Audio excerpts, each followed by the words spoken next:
যেদিন বাবরি বানানো হবে আবার ভাঙা হবে। একটা বাবরি মসজিদ করে দেখাক, আমরা বলছি ওটা ভেঙে 100টা রাম মন্দির তৈরি করুন। মসজিদের পক্ষেই কথা বলবো। আমরা যদি হিন্দু হয়ে মন্দির তৈরি করতে পারি, মুসলিমদেরও মানে মসজিদ তৈরি করার অধিকার তাদেরও আছে।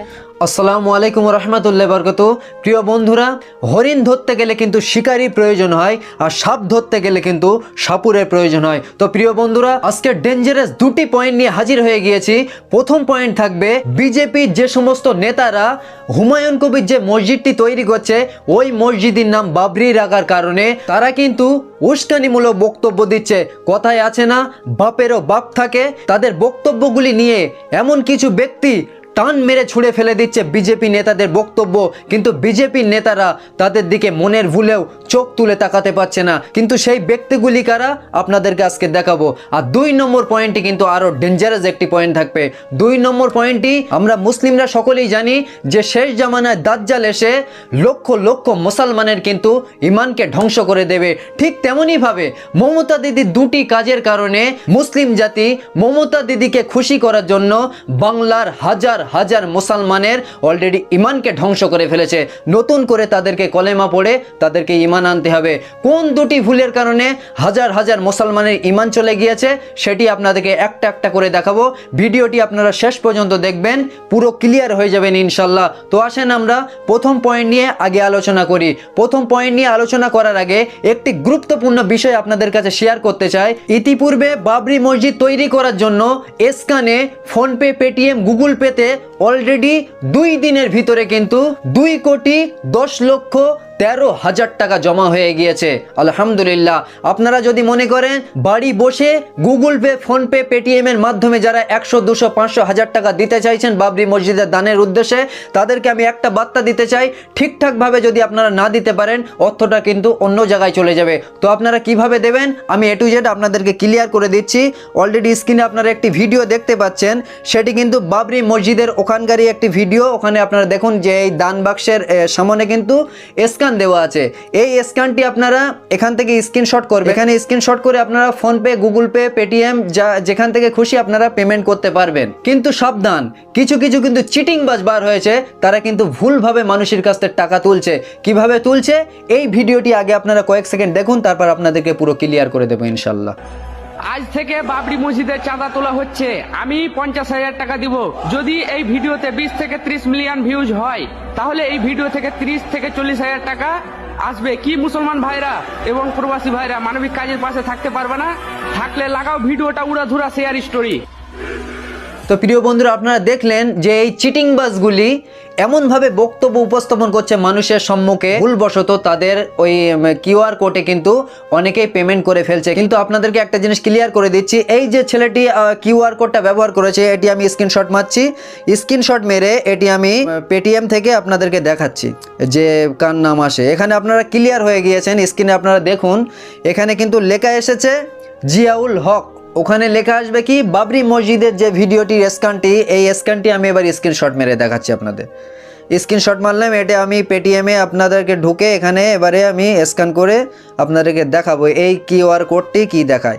আপনারা দেখতে পাচ্ছেন এখানে কিন্তু লেখা আসছে ওয়েস্ট বেঙ্গল ইসলামিক ফাউন্ডেশন। এই লেখাটি যখন আপনাদের আসবে এখানে কিন্তু 200, 500, 1000 আপনাদের যা খুশি আপনারা কিন্তু নির্ভয়ে হাজার হাজার টাকা কিন্তু সেখানে পেমেন্ট করতে পারবেন। তো আসেন আমরা প্রথম পয়েন্ট নিয়ে আলোচনা করি। প্রথম নম্বর পয়েন্ট হচ্ছে বিজেপি নেতাদের উস্কানিমূলক বক্তব্যকে কোন ব্যক্তিরা টান মেরে ছুঁড়ে ফেলে দিচ্ছে, অথচ বিজেপির নেতারা তাদের দিকে চোখ তুলে তাকাতে সাহস পাচ্ছে না। সেই ব্যক্তিগুলি কারা আপনাদেরকে দেখাবো ইনশাল্লাহ। তো আসেন বিজেপির নেতারা কেমন বক্তব্য রাখছে উস্কানিমূলক, এটি কয়েক সেকেন্ড আগে আমরা একটু দেখে নেই, তারপরে আপনাদেরকে দেখাবো ইনশাল্লাহ।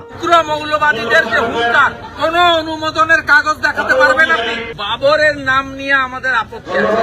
মোগলরা এখানে এসেছিল আমার মা বোনের ইজ্জত নেওয়ার জন্য। মোগলরা এখানে এসেছিল হিন্দুদের, আদিবাসীদের ধর্ম জোর করে পরিবর্তন করার জন্য। মোগলরা এখানে এসেছিল ফৈজাবাদের রাম জন্মভূমি সোমনাথ মন্দিরকে দখল করার জন্য। মোগলরা এখানে এসেছিল লক্ষ লক্ষ সনাতনীকে, হিন্দু রাজাদেরকে কেটে কুচিয়ে তাদের সম্পদ দখল করার জন্য। ও কোনোদিন হুমায়ুন বাবরি মসজিদ বানাতে পারবে না। বাবরি মসজিদ বানাতে গেলে বাবার কাছে পাঠিয়ে দেবো আমরা। ভারতবর্ষ এখন হিন্দুরা অনেক স্ট্রং আছে। কীভাবে পাঠাবো? যেভাবে পাঠাতে হবে, যেটা বুঝুন আপনি। ভারতবর্ষকে হিন্দু রাষ্ট্র বানাবোই আমরা। ভারতবর্ষে হিন্দুদের দেশ, 57টা দেশ আছে মুসলমানদের। যাক ওখানে বাবরি মসজিদ বানাক বা যেই মসজিদ বানাক, আমাদের কিছু নেই। মসজিদ তো প্রিয় বন্ধুরা, আপনারা দেখলেন হুমায়ুনের তৈরি করা মসজিদের নাম বাবরি রাখার কারণে তারা কিন্তু কঠোর বিরোধিতা করছে। এমনকি এমন কথাও বলেছে যে মসজিদের নাম বাবরি রাখলে বাবরের কাছে পাঠিয়ে দেবো। কিন্তু এই সমস্ত বক্তব্যগুলি একটা একটা করে কিভাবে টান মেরে ছুঁড়ে ফেলছে এই সমস্ত আইনজীবীরা। একটা আইনজীবীর বক্তব্য আপনাদেরকে শোনাবো, আপনারা পুরো ক্লিয়ার হয়ে যাবেন। বিজেপির নেতারা পুরো সংবিধান বিরোধী কথা বলছে। এই ভিডিওটি আগে আপনাদেরকে দেখাবো, তারপর সেই ডেঞ্জারাস 2 নম্বর পয়েন্ট নিয়ে আলোচনা করবে ইনশাল্লাহ। বাবরি মসজিদে যে জাজমেন্ট হয়েছিল, অনারেবল সুপ্রিম কোর্ট কোথাও কোনো জায়গাতে বলেনি যে বাবরি মসজিদ যে নামটা, এই নামের কোনো মসজিদ নতুন করে করা যাবে না, এরকম কোনো কথা বলেছিল? কিন্তু হুমায়ুন কবির যদি বলে থাকে যে আমি একটা বাবরি মসজিদ বানাবো, তো ক্ষতি কি আছে? আরে বেশ করবো, বানাবো। এটা আমার ফান্ডামেন্টাল রাইটস রয়েছে, এটা আমার কনস্টিটিউশন আমাকে অধিকার দিয়েছে। বাবা সাহেব আম্বেদকরের দেওয়া সংবিধান পরিষ্কার আমাকে পারমিট করেছে যে আমি আমার ধর্ম পালন করতে গেলে, ধর্মচারণ করতে গেলে আমি যা খুশি, আমার ধর্মের যেটা প্রয়োজন আমি সেটা করতে পারি। সেখানে ওই বিজেপির নেতা ওসব পাগল ছাগলদের ইমিডিয়েট কাস্টাডি করা উচিত। দেশে দাঙ্গা ভান্ডা বাজিয়ে দেবে। তারপর যেটা শুনছিলাম যে ও বলছে যে ও মমতা কা যে সরকার ওয়া চল রা হ্যায়, ও জিহাদি কা সরকার চল রা হ্যায়। জিহাদি কাদের বলে? একটু শুভেন্দু অধিকারী মাঝখানে বলেছিল জিহাদি জিহাদি। আমি ওনার বিরুদ্ধে লিগ্যাল অ্যাকশন নেওয়ার জন্য অলরেডি কপি আমি সার্ভ করেছি শুভেন্দু অধিকারীর বিরুদ্ধে। তো সেইখানে ওনারা ওই কথা বলছে।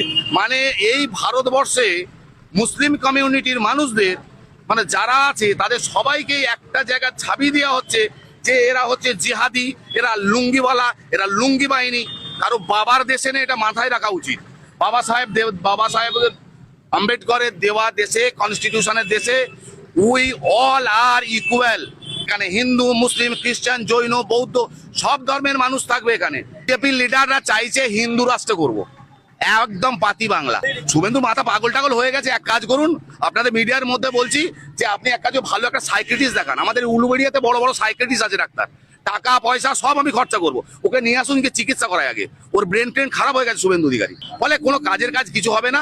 দেশ চলবে সংবিধানে, দেশ চলবে সুপ্রিম কোর্টের অবজারভেশনে। আমি সমর্থন করছি এবং ওই হুমায়ুন কবিরকে বলছি একটা না পারলে আপনি 1000টা করুন। তো প্রিয় বন্ধুরা, আপনারা দেখলেন আইনজীবীরা কিন্তু বলতে চাইছে একটা বাবরি মসজিদ নয়, আপনারা কিন্তু সংবিধান অনুযায়ী হাজার হাজার বাবরি মসজিদ বানাতে পারবেন। এইভাবে কিন্তু আরো অনেক আইনজীবীরা বলেছে। আমি আরগুলি দেখাচ্ছি না, কারণ ভিডিওটি অনেক লম্বা হয়ে যাবে।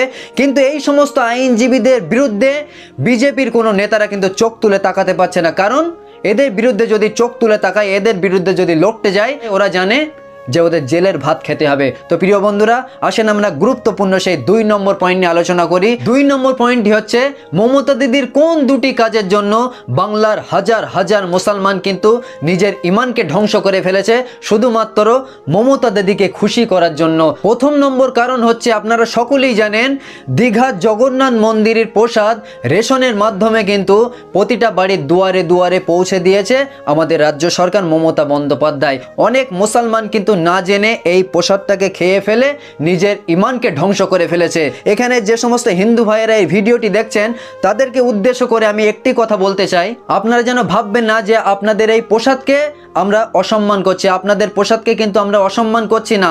আমাদের ইসলাম শরিয়াতে আছে, কোনো ছাগলকে যদি আল্লাহু আকবার নামে কুরবানি করা ছাড়া যদি স্বয়ং মুহাম্মদ সাল্লাল্লাহু আলাইহি সাল্লামের নামে যদি কুরবানি করা হয়, আল্লাহু আকবার শব্দ ছাড়া, যে আমি এটি মুহাম্মাদের নামে উৎসর্গ করছি, মুহাম্মদ সাল্লাল্লাহু আলাইহি সাল্লামের নামে এই ছাগলটিকে উৎসর্গ করছি, ওই ছাগলের গোশত খাওয়া প্রতিটা মুসলমানের জন্য কিন্তু হারাম।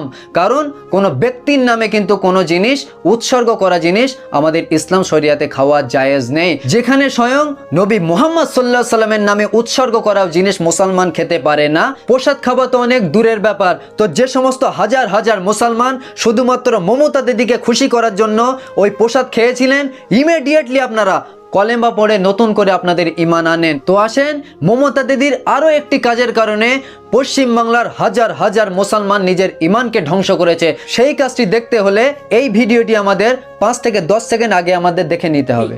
ওয়াকফ আমাদের এখানে কোনো কোশ্চেন নেই। যদি ওয়াকফ নিয়ে আন্দোলন করতে হয় দিল্লিতে যান, এখানে নয়। বাংলায় আপনাদের কোনো প্রবলেম নেই। বাংলায় আমি আছি, মনে রাখবেন। এইটা নিয়ে আর গুলোগুলি করবেন না। তো প্রিয় বন্ধুরা, আপনারা দেখলেন মমতা দিদি কিন্তু বলেছিল যে ওয়াকাফ আন্দোলন বাংলায় করা চলবে না, ওয়াকাফ আন্দোলন যদি করতে হয় তো দিল্লিতে গিয়ে করতে হবে। এই কথাটাকে নিয়ে পশ্চিম বাংলায় কিন্তু বহু মুসলমানের বলতে শুনেছিলাম যে বাংলায় ওয়াকাফ আন্দোলন আমরাও করতে দেব না, ওয়াকাফ আন্দোলন যদি করতে হয় তো দিল্লিতে গিয়ে করতে হবে। এই সমস্ত কথাগুলি যারা বলেছিল, অতএব তারা মাদ্রাসা মসজিদের আন্দোলন বাংলায় করতে দেয়নি। মাদ্রাসা মসজিদ কিন্তু কোনো কারোর বাপের সম্পত্তি না, এটা কিন্তু স্বয়ং আল্লাহর নামে লিল্লাহে হয়ে রয়েছে, ওয়াকাফ হয়ে রয়েছে। তো যে সমস্ত মুসলমান মমতা দিদিকে খুশি করার জন্য স্বয়ং আল্লাহর সম্পত্তির বিরুদ্ধে গিয়ে বাংলায় ওয়াকাফ আন্দোলন করার কথা তারাও কিন্তু মানা করেছিল। যে সমস্ত মুসলমান মানা করেছিল ওয়াকাফ আন্দোলন করতে দেব না বাংলায়, দিল্লিতে চলে যাও, যে সমস্ত মুসলমান মমতা দিদির সাথে তাল দেওয়ার জন্য, মমতা দিদির খুশি করার জন্য বলেছিল, প্রত্যেকটা মুসলমানের কিন্তু নতুন করে কালেমা পড়ে ঈমান আনতে হবে। কথায় আছে না, অতি ভক্তি চোরের লক্ষণ। আপনারা মানুষকে ভালোবাসবেন ঠিক আছে, কিন্তু আল্লাহ রসুলের থেকে কিন্তু বেশি ভালোবাসলে হবে না। কোনো মুসলমান যদি আল্লাহ রসুলের থেকে অন্য কোনো ব্যক্তিকে বেশি ভালোবাসে, বেশি গুরুত্ব দেয়, তাদের কথা বেশি শোনে, সেই সমস্ত মুসলমানের ভিতরে কিন্তু ঈমান নেই। অলরেডি এর আগে আমি একটি বক্তব্য শুনেছিলাম, তারা নিজেকে যে কিভাবে মুসলমান বলে দাবি করে এটি কিন্তু আমরা বুঝতে পারি না। তারা মমতা দিদিকে খুশি করার জন্য তারা কিন্তু এরকম ভয়ানক কথা বলেছে যে মমতা দিদি যদি আমাকে জাহান্নামের উপরে গিয়ে দাঁড় করায় তো আমি সেই জাহান্নামের উপরে দাঁড়াতে রাজি আছি। যে জাহান্নামের কথা আল্লাহ বলেছে জাহান্নামে যাবে, কাফের বেদিন মুনাফিকরা জাহান্নামে যাবে, অথচ তারা মুসলমান বলে দাবি করছে, আবার বলছে যে জাহান্নামের উপরে দাঁড়াতে আমি রাজি আছি। তো প্রিয় বন্ধুরা, তোহা সিদ্দিক হুজুর কিন্তু এখনো খুব বড় বড় কথা বলছে, মমতা দিদির কিন্তু কঠোর বিরোধিতা করছে এখন। কিন্তু মমতা দিদি যখন 1.5 বছর আগে একটি বক্তব্য দিয়েছিল, আপনাদেরকে স্মরণ করে দিতে চাই, খুব ভয়ানক একটি বক্তব্য দিয়েছিল। কি বক্তব্য দিয়েছিল সেটি আপনাদেরকে আগে দেখাতে চাই। উন্নয়নে অনেকে গিয়ে বাংলা, উন্নয়নে কেউ পারবে না, পৃথিবীর সেরা বাংলা বিশ্ব বাংলা। আমার রামায়ণ মহাভারত কোরআন বাইবেল শেষ হয়ে যাবে, তা আমার কাহিনী পুরোবে না। 67টা স্কিম আমরা চালাই। তো প্রিয় বন্ধুরা, এখানে আপনারা দেখলেন তিনি কিন্তু বলেছে কোরআন বাইবেল গীতা শেষ হয়ে যাবে, আমার উন্নয়ন শেষ হবে না। কোরআন শেষ হয়ে যাবে, উন্নয়ন শেষ হয়ে যাবে না। এই কথাটি উহুদ পাহাড়ের থেকেও কিন্তু বেশি ওজনের কথা বলেছে। কিন্তু যে তোহা সিদ্দিকী এখন মমতা দিদির কঠোর বিরোধিতা করছে, কিন্তু মমতা দিদি যখন বলেছিল কোরআন শেষ হয়ে যাবে, সেই তোহা সিদ্দিকী কি বক্তব্য দিয়েছিল আপনাদেরকে শোনাবো।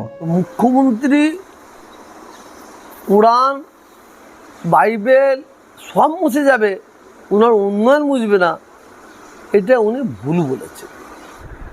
স্টেজে আমরাও বক্তব্য রাখতে রাখতে আমাদের কিন্তু কিছু ভুল হয়ে যায়।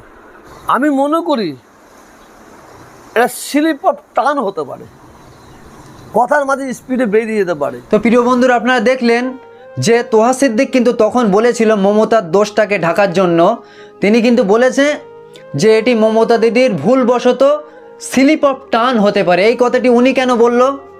স্লিপ অফ টান যদি হয় সেটা তো মুখ্যমন্ত্রী মমতা বন্দ্যোপাধ্যায় তো নিজেই বলবে যে কোরআন শেষ হয়ে যাবে, এই কথাটি আমার স্লিপ অফ টান হয়েছে। এই কথাটি উনি কেন স্লিপ অফ টান বলে সেই সময় মেকআপ দিয়েছিল? তখন কি মাল পাচ্ছিল বেশি? এখন কি মাল পাওয়া বন্ধ হয়ে গিয়েছে বলে মমতা দিদির কঠোর বিরোধিতা করেছে উনি? আর তখন কি একটু মাল বেশি পাচ্ছিল, তার জন্য এত বড় কথা বলেছে কোরআন শেষ হয়ে যাবে।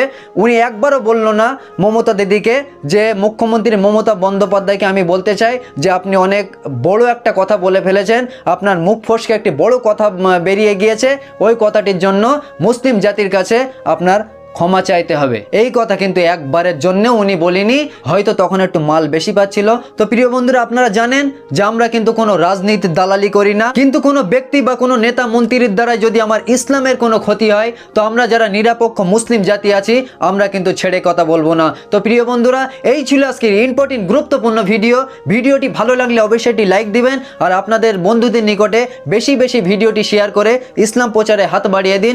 আসসালামু আলাইকুম ওয়া রাহমাতুল্লাহি ওয়া বারাকাতুহু।